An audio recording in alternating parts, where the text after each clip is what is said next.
Hello everyone, welcome to गोला classes. तो आज हमारा सेकंड डे है जो हमने सीरीज स्टार्ट की है 5 क्वेश्चंस डेली लाने का टिल एचसीएस प्रीलिम्स 2023।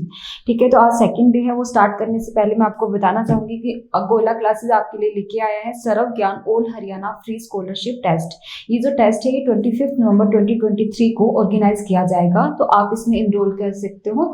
ठीक है, तो इनरोल करने के लिए जो भी आपको कॉन्टेक्ट करना है, आप हमारी वेबसाइट पे जाके या हमें मोबाइल नंबर जो दिया है उस पर कॉन्टेक्ट कर सकते हो। ठीक है, इसके अलावा हम जो हमारा सेकंड डे है 5 क्वेश्चंस का वो स्टार्ट करते हैं। ठीक है, तो फर्स्ट क्वेश्चन देखते हैं। फर्स्ट क्वेश्चन दिया है, match the names of 4 Buddhist councils given in column 1 with the places they were held is given in column 2। ठीक है, तो बुद्धिस्ट काउंसिल्स है, कहाँ हुई थी, ठीक है, और कौन सी काउंसिल है वो हमें मैच करना है, कौन सी काउंसिल कहाँ हुई थी। ठीक है, तो बुद्धिस्ट काउंसिल, पहले मैं बताना चाहती हूँ कि 4 बुद्धिस्ट काउंसिल्स हुई थी। ठीक है, बुद्धा की डेथ के बाद ही चारों ऑर्गेनाइज की गई थी, 4 काउंसिल्स हुई थी।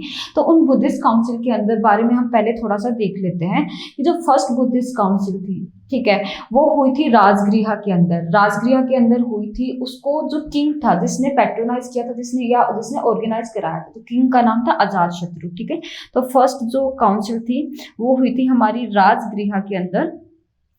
किसने कराई थी, तो जो किंग था उसका नाम था अजात शत्रु। ठीक है, अजात शत्रु ने कराई थी। और इसके जो सिग्निफिकेंस क्या था या इसका रिजल्ट क्या निकला फर्स्ट काउंसिल का, तो वो जो बुद्धा की टीचिंग्स है वो 2 कैटेगरी में डिवाइड हो गई थी, 2 पिताका में, जिसे बोलते हैं विनय पिताका एंड सुत पिताका। ठीक है, तो फर्स्ट काउंसिल राजगृह में हुई थी, अजात शत्रु ने कराई थी, और विनय पिताका और सुत पिताका दोनों में डिवाइड हो गई थी। ठीक है, तो फर्स्ट ये राजगीर फर्स्ट का होगा बी। ठीक है, तो इसी तरह हमारा अगर ऑप्शंस में देखें तो ऑलरेडी हमारा A B and D eliminate हो गया, फर्स्ट का भी सिर्फ एक में है, लेकिन हम आगे देख लेते हैं। सेकंड जो काउंसिल थी वो हमारी हुई थी वैशाली के अंदर। ठीक है, तो सेकंड है वैशाली। सेकंड वैशाली के अंदर हुई थी। इसका जो किंग था जिसने इसको पैट्रोनाइज किया था वो था काल अशोका। ठीक है, तो काल अशोका ने कराई थी, वैशाली के अंदर हुई थी, काल अशोका ने कराई थी। और इसके अंदर जो फॉलोवर्स थे बुद्धिज्म के, ठीक है, तो वो जो फॉलोवर्स थे वो 2 कैटेगरी में डिवाइड हो गए थे, थाविरा मध्यंस एंड महासंघिकास। ठीक है, तो इन 2 कैटेगरी में ये इनफॉर्मल डिवाइड था फॉलोवर्स के बीच में। तो ये सेकंड काउंसिल के अंदर हुआ था।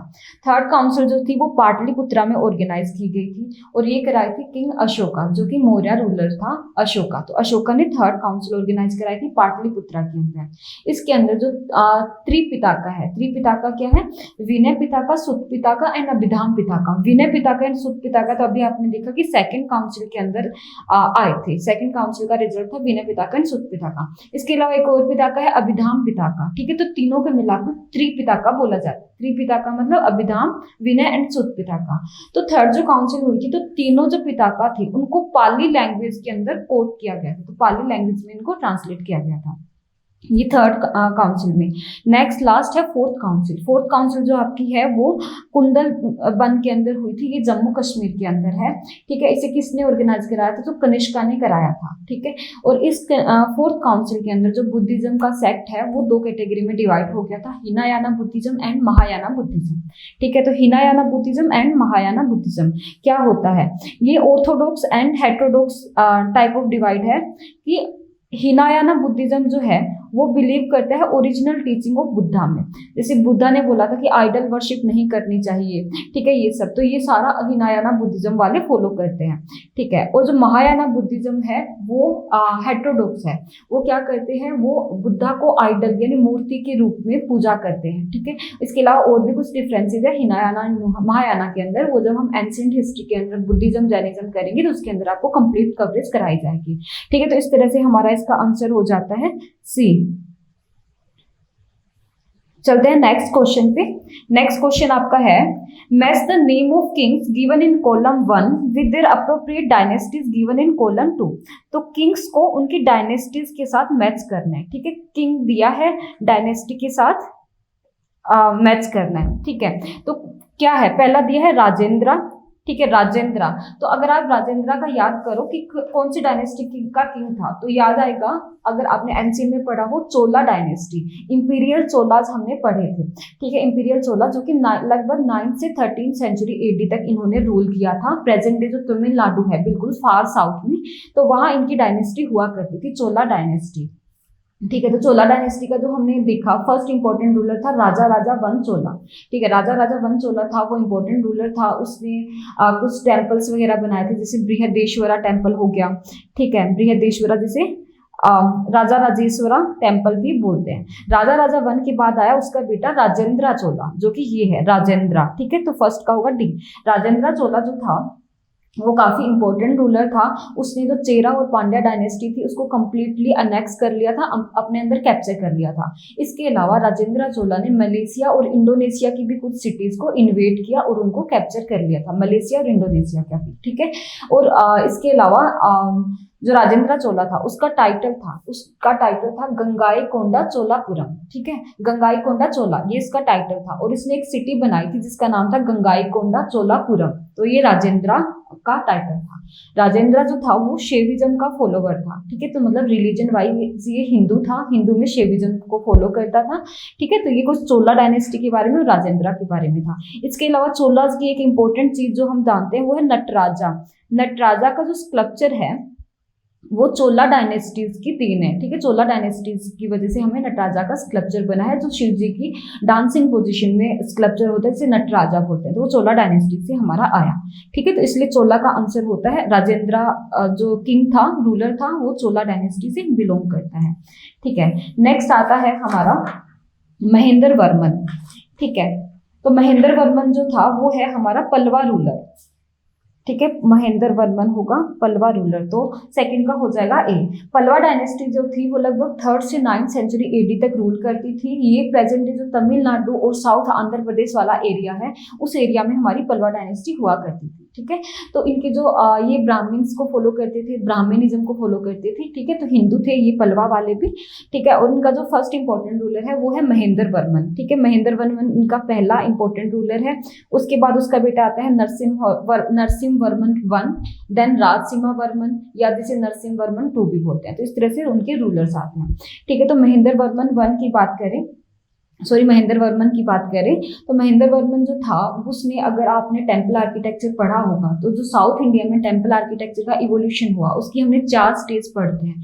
तो जो फर्स्ट स्टेज है टेम्पल आर्किटेक्चर की, उसे महेंद्र वर्मन स्टेज बोलते हैं, महेंद्र वर्मन स्टेज, इसी पल्लवा रूलर महेंद्र वर्मन की वजह से। ठीक है, तो इसने वो स्टेज स्टार्ट की थी, वो टेम्पल्स बनाना स्टार्ट किया। वो टेम्पल्स किस तरह होते थे? फ्लैट रूफ स्क्वायर टेम्पल हुआ करते थे। ठीक है, ग्राउंडेड प्लेटफॉर्म पे बने हुए थे, डेकोरेटिव पिलर्स भी साथ में बने होते थे। तो ये कुछ Mahendra Varman stage of temple थी जो पल्लवा रूलर महेंद्र वर्मन ने बनाई थी। पल्लवा डायनेस्टी से ये बिलोंग करता था।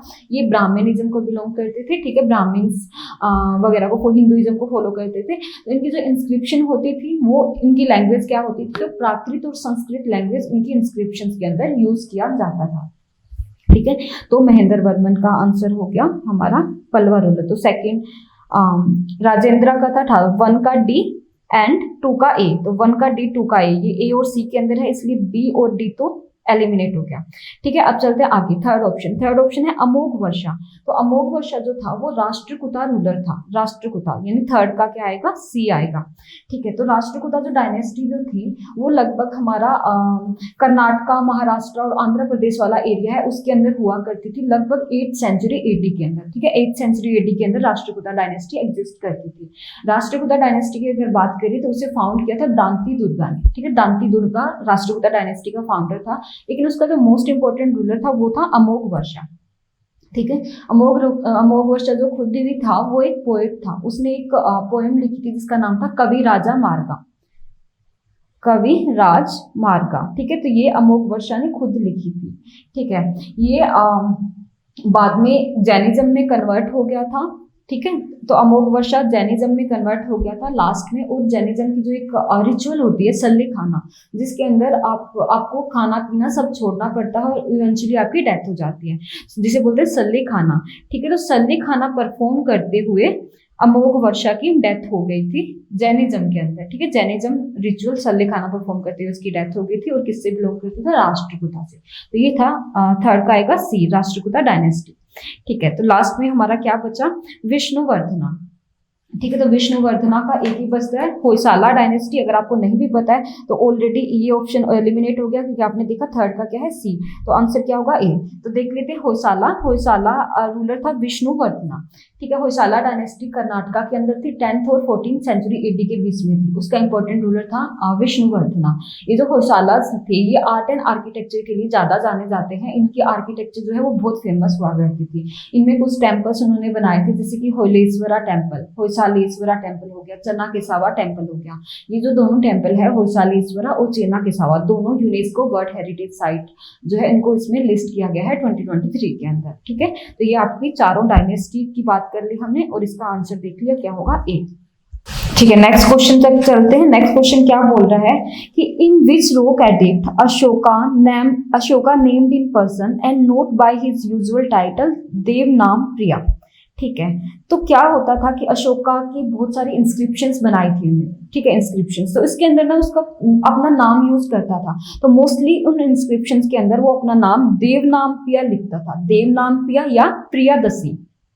ठीक है, प्रियादसी या देव नाम प्रिया यूज करता था। अशोका जो खुद का नाम है वो यूज नहीं करता था। ठीक है, तो देव नाम प्रिया का मतलब क्या होता है? बिलव्ड ऑफ गॉड, कि भगवान का जो प्रिय है, बिलव्ड ऑफ गॉड।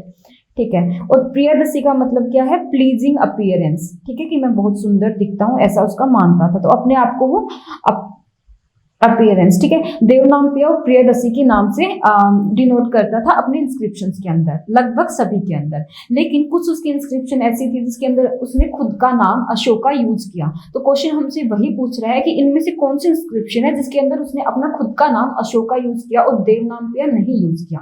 ठीक है, तो उससे पहले हम आप देखते हैं इसके बारे में कि जो अशोका ने बहुत सारे एडिक्ट्स और इंस्क्रिप्शंस बनाए थे, जिनके अंदर 14 मेजर रॉक एडिक्ट्स और 7 मेजर पिलर एडिक्ट्स बनाए हुए हैं। इसके अलावा बहुत सारे minor rock and pillar addicts भी बनाए हैं।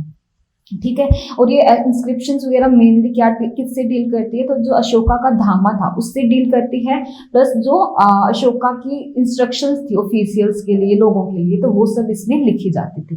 ठीक है, तो इसने हमने देखा कि ये 2 वर्ड वो ज्यादा यूज करता था। अब 4 वो इंस्क्रिप्शन कौन सी है जिनके अंदर उसने खुद का नाम अशोका यूज किया है? तो उसमें एक तो है मस्की, ठीक है, मस्की, दूसरा है गुजरा इंस्क्रिप्शन, थर्ड है ब्रह्मगिरी इंस्क्रिप्शन एंड फोर्थ है नेटूर इंस्क्रिप्शन। ये 4 इंस्क्रिप्शन ऐसी है जिनके अंदर उसने अशोका वर्ड यूज किया। तो इन चारों में आपको यहाँ क्या मिलती है? सिर्फ एक मस्की। तो इसका आंसर क्या होगा? मस्की। ठीक है, तो मस्की में अशोका ने खुद का नाम अशोका यूज किया है। ठीक है, अभी चलते हैं नेक्स्ट क्वेश्चन तक। नेक्स्ट क्वेश्चन क्या बोल रहा है? Which of the following was the given to village assemblies in Chola kingdom. ठीक है, नेम ऑफ विलेज असेंबली पूछा है चोला किंगडम में। ठीक है, कि इनमें क्या वर्ड है जिसका मतलब है विलेज असेंबलीज। ठीक है, तो एक बार चोला किंगडम का जो एडमिनिस्ट्रेशन था उसके बारे में देख लेते हैं। ठीक है, चोला किंगडम में जो प्रोविंस होता था, प्रोविंस जो आज जैसे स्टेट बोलते हैं आज के टाइम, तो प्रोविंस को क्या बोलते थे? मंडलम। ठीक है, मंडलम बोलते थे प्रोविंस को। ठीक है, फिर होता था डिस्ट्रिक्ट जो होती है उसे ये क्या बोलते थे? वालानाडु का मतलब क्या होता था? डिस्ट्रिक्ट। ठीक है, फिर आता है नाडु। ठीक है, विलेज मतलब प्रोविंस को बोलते थे मंडलम। देन आता है आपका डिस्ट्रिक्ट यानी वालानाडु। फिर आता है आपका विलेज को बोलते थे ये नाडु। ठीक है, विलेज को बोलते थे नाडु। और फिर लास्ट आता है आपका विलेज असेंबली, उसको बोलते थे ये उर। ठीक है, तो हमसे ये पूछा है कि विलेज असेंबली किसे बोलते थे? ठीक है, तो यहाँ आंसर क्या होगा? ये 4th वाला उर, यानी इनमें क्या होगा? उर। ठीक है, तो इसका आंसर हुआ डी, उर। तो ये क्वेश्चन इस तरह से हो गया। और इस तरह से हमने देख लिया कि उर के अलावा कोई भी अगर पूछ ले आपसे मंडलम क्या होता है, प्रोविंस क्या होता है, तो बोलोगे मंडलम। डिस्ट्रिक्ट क्या होता है? वालानाडु। ठीक है, विलेज क्या होता है? नाडु। ठीक है, तो इस तरह से सारे ये आपको याद रखना है। चलते हैं नेक्स्ट क्वेश्चन तक। ठीक है, नेक्स्ट क्वेश्चन है, दो आपको लिस्ट दी है, लिस्ट 1 और लिस्ट 2। एक लिस्ट में आपको दी है इंस्क्रिप्शंस और दूसरे में दिया है किंग। तो कौन सी इंस्क्रिप्शन किस किंग के बारे में बताती है, तो वो हमें यहाँ बताना है। ठीक है, तो सबसे पहले देखते हैं सांची कॉपर प्लेट इंस्क्रिप्शन। तो जो सांची कॉपर प्लेट इंस्क्रिप्शन है वो गुप्ता रूलर चंद्रगुप्ता 2 के बारे में हमें बताती है। तो यहाँ चंद्रगुप्ता 2 यानी फर्स्ट का क्या होगा, थर्ड होगा। ठीक है, उसके बाद में एहोल इंस्क्रिप्शन। एहोल इंस्क्रिप्शन जो है वो पुलाकेशिन 2 की है, तो बी का क्या होगा, 1। ठीक है, यानी A3B1 का एक ही ऑप्शन है, तो हमारा आंसर तो एक से ही हो गया। अगर हमें सांची भी पता है चंद्रगुप्ता 2 का, तो A3 एक ही ऑप्शन में है, बाकी ऑलरेडी एलिमिनेट हो गए। ठीक है, उसके अलावा दिया है इलाहाबाद पिलर इंस्क्रिप्शन। तो जो इलाहाबाद पिलर इंस्क्रिप्शन है वो है गुप्ता किंग समुद्रगुप्ता की, तो इलाहाबाद का C4 हो गया। ठीक है, लास्ट है 12 कॉपर प्लेट इंस्क्रिप्शन। तो 12 कॉपर प्लेट इंस्क्रिप्शन जो है वो मिहिर भोजा की है। ठीक है, तो इस तरह से इसका आंसर हो गया 2, तो आंसर है इसका A। ठीक है, तो ये क्वेश्चन हो गया। इस तरह से हमारे जो आज की 500 क्वेश्चन है वो खत्म होते हैं। ठीक है, डेली आपकी ऐसी ही सीरीज आती रहेगी। लास्ट में आपको स्क्रीन पे दिया है सर्व ज्ञान Haryana HCS 2024 prelims crash course. इस क्रैश कोर्स के अंदर प्रीलिम्स लेक्चर होंगे, फुल सिलेबस कवरेज होगी, प्लस आपको टेस्ट सीरीज दी जाएगी। इसमें इनरोल करने के लिए आप हमारी वेबसाइट पे जा सकते हैं या ऐप डाउनलोड कर सकते हैं। ठीक है, इसके अलावा हमने एक Haryana HCS 2024 test series launch की है, तो उसका भी आप डिटेल जानने के लिए वेबसाइट पे जा सकते हैं, तो इसमें आप इनरोल कर सकते हैं। ठीक है, आज का लेक्चर खत्म होता है। Thank you.